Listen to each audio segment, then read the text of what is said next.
Your enemies are not attacking you to destroy you, they are attacking to measure you. Every time you tolerate a small disrespect, you give them the green light to escalate until you are erased. Chapter 1. The Biology of Testing. You live in a delusion. You believe that if you are nice to people, they will be nice to you. You believe that if you show patience, people will respect your maturity. This is a lie that is slowly killing your status. In the real world, the biological world, the corporate world, the social world, kindness without strength is interpreted as weakness. Humans are predators. We are hierarchical animals. And the first thing any predator does when it encounters a new organism is test it. This test is not malicious. It is functional. It is a measurement. The new coworker makes a sarcastic joke about your shirt. The girl cancels the date last minute. The boss asks you to stay late just this once. They are not just being annoying. They are gathering data. They are asking a silent question. How much can I take from this person before they bite back? If you laugh at the joke, if you accept the cancellation, if you stay late without complaint, you have answered the question. You have said, you can take everything. You think you are being easygoing. You think you are picking your battles. No, you are signaling that you have no perimeter. When a wolf tests a perimeter and finds no fence, it does not turn around out of respect. It moves in. It brings the pack. It eats the sheep. You must reframe your understanding of social friction. Friction is not a mistake. It is a probe. Every small disrespect is a sonar ping sent out to map your defenses. If you absorb the ping, you are mapped as safe target. If you reflect the ping with force, you are mapped as dangerous target. And in the laws of power, dangerous targets are respected. Safe targets are consumed. Stop trying to be liked. Being liked is cheap. Being respected is expensive. And the currency you pay with is your willingness to crush the test the moment it appears. Chapter 2. The Escalation Ladder. Predators do not start with a death blow. They start with a scratch. This is the Escalation Ladder. It is a subconscious program that every manipulator, bully, and tyrant runs on. Step 1. The microaggression. They mispronounce your name. They interrupt you. They arrive 5 minutes late. This is the plausible deniability phase. If you react, they say, "Relax, it's not a big deal." But it is a big deal. It is the entry fee. Step 2. The public check. They make a joke at your expense in a meeting. They undermine your authority in front of your team. Now they are testing your social dominance. If you let it slide to avoid a scene, they know you fear social awkwardness more than you value your dignity. Step 3. The resource grab. They take credit for your work. They ask for a loan they won't pay back. They demand your time. Now they are extracting value. They have confirmed you are a host, and they are the parasite. Step 4. The total disrespect. They betray you. They cheat on you. They fire you. This is the end state. You are now a resource to be discarded. Most men wait until step 4 to get angry. They explode. They scream, "How could you do this to me?" It is too late. You gave them permission at step 1. You taught them how to treat you. Every time you stayed silent, you reinforced the behavior. You trained them like a dog, only you trained them to bite you. You must understand that human behavior is conditioned by consequences. If there is no negative consequence for disrespect, the disrespect will increase. Always. There is no exception. The escalation ladder only moves in one direction. Up. Unless you break the ladder. You must stop the test at step 1. You must be the guy who corrects the pronunciation of his name instantly. You must be the guy who stops the meeting when he is interrupted. Does this make you intense? Yes. Does this make you difficult? Yes. Does this make people think twice before crossing you? Absolutely. And that is the point. Chapter 3. The 3 testers. To crush the test, you must identify who is testing you. Disrespect wears many masks. Here are the 3 most common archetypes. 1. The Joker, the coward's camouflage. This is the most common archetype in modern society. They insult you, but they wrap it in humor. Whoa, look at the big shot here. Nice haircut, did you lose a bet? If you get angry, they gaslight you. Can't you take a joke? You're so sensitive. The trap. If you laugh, you agree with the insult. If you get mad, you look weak. The crush. Do not laugh. Do not get mad. Stare at them. Dead silence. Then ask calmly, can you explain why that is funny? Force them to explain the insult. Watch them stutter. You have stripped the camouflage. You have turned the spotlight back on them. The joke dies, and so does their power. 2. The interrupter, the space dominator. They talk over you. They physically crowd you. They check their phone while you speak. They are testing your frame. They are saying, my time and voice are more important than yours. The trap. You stop talking. You wait for them to finish. You shrink. The crush. Do not stop talking. Do not raise your voice. Just keep speaking at the exact same volume and tempo. Or stop completely. Stare at them until they finish. Let the silence hang for 3 awkward seconds. Then say, are you finished? And continue exactly where you left off. You treat them like a misbehaving child. You do not compete for the floor. You own it. 3. The victim aggressor, the Crybully. This is the most dangerous type. They attack you, but the moment you respond, they play the victim. They gossip about you, but if you confront them, they cry, I'm just going through a lot right now. They use your empathy as a shield. The trap. You feel guilty. You apologize to the person who attacked you. The crush. Kill your empathy. Do not care about their tears. Do not care about their bad day. State the fact. Your situation does not excuse your behavior. Do not do it again. Walk away. Deny them the emotional comfort they are seeking.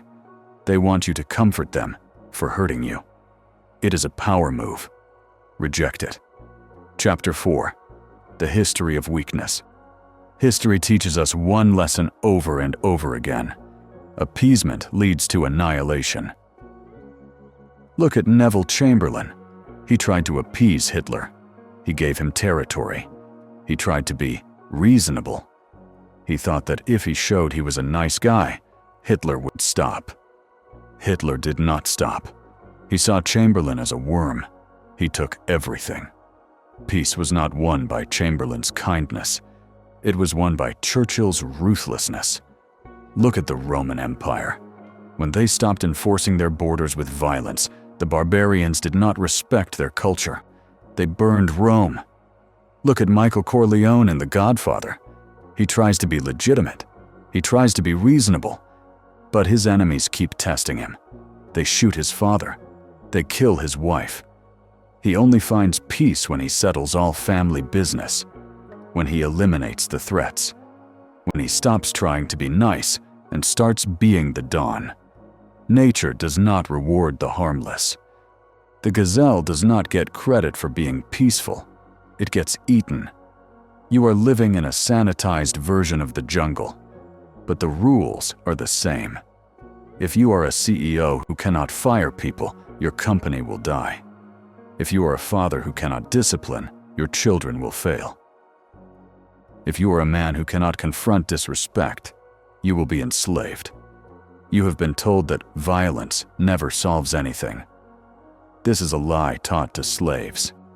Violence, or the capacity for violence, social, verbal, legal, physical, is the supreme authority from which all other authority is derived. If you cannot inflict consequence, you have no authority. If you have no authority, you have no boundaries. If you have no boundaries, you have no self. Chapter 5. The Protocol of Disproportionate Response. So, how do you stop the testing? You do not just respond. You over-respond. This is the protocol of disproportionate response. Most men try to be fair. He insulted me a little, so I will insult him a little. This just creates a ping-pong match. It continues the game. You want to end the game. To end the game, your response must be disproportionately stronger than the attack. You must shock the system. If a coworker steals your idea in a meeting, you do not just mention it later. You stop the meeting. You say, "Correction. That is my concept. I developed it. Do not present my work as your own again." You embarrass them. You make it awkward. You make the cost of stealing from you so high that they never do it again. If a friend makes a disrespectful comment in front of a group, you do not make a joke back. You cut them off. You leave the venue. You withdraw your attention for a month. You are establishing a fear barrier. People calculate risk. If the risk of disrespecting you is a mild, awkward moment, they will take the risk. If the risk is total humiliation, loss of access, or scorched earth, they will not take the risk. You want people to think, "I don't know what will happen if I cross him, but I know it will be bad." That uncertainty is power. Machiavelli said, "People should either be caressed or crushed. If you do them minor damage, they will get their revenge, but if you cripple them, there is nothing they can do." Do not do minor damage. If you are going to bite, bite to the bone, or do not bite at all. There is no middle ground. Chapter 6. The Art of Silent Intimidation. You do not always need words to break a test. In fact, words are often weak. Silence is the language of the dominant. 1. The eye contact hold. When someone challenges you, look at them. Do not look away. Do not blink nervously. Hold the gaze 3 seconds longer than is comfortable.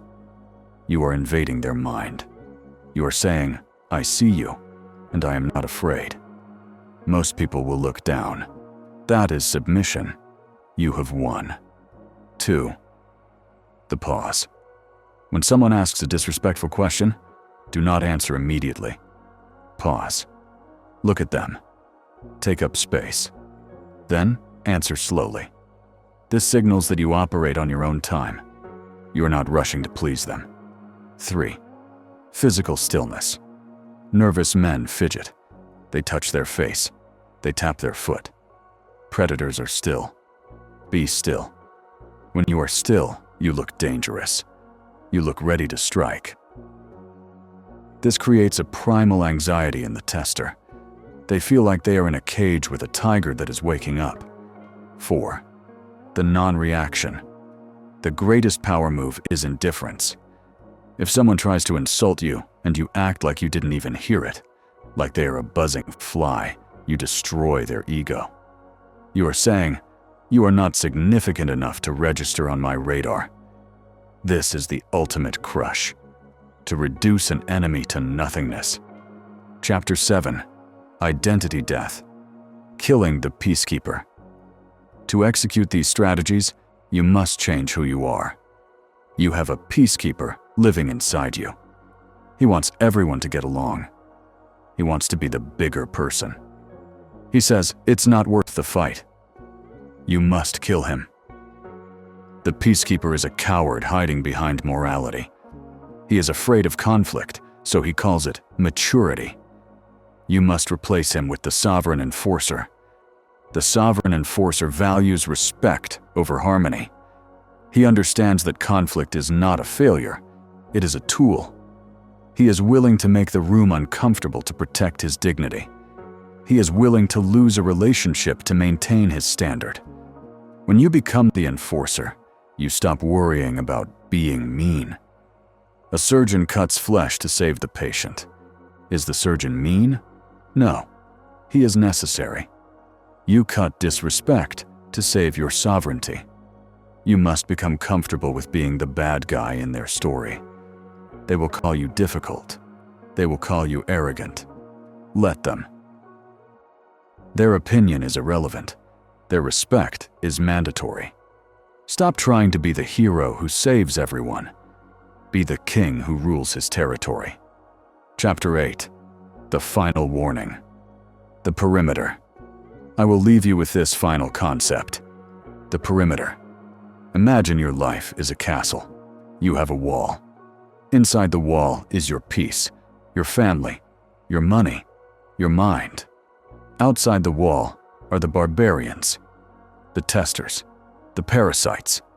If you let one barbarian climb the wall because he only wanted a look, soon you will have 10, then 100. Then they will burn your castle. You must patrol the perimeter. Every day, every interaction. You cannot take a day off. You cannot say, I'll let this one slide. If you blink, they move. This sounds exhausting. It is. But the alternative is slavery. The alternative is living a life where other people dictate your emotions, your time, and your worth. Do not wait for the big betrayal.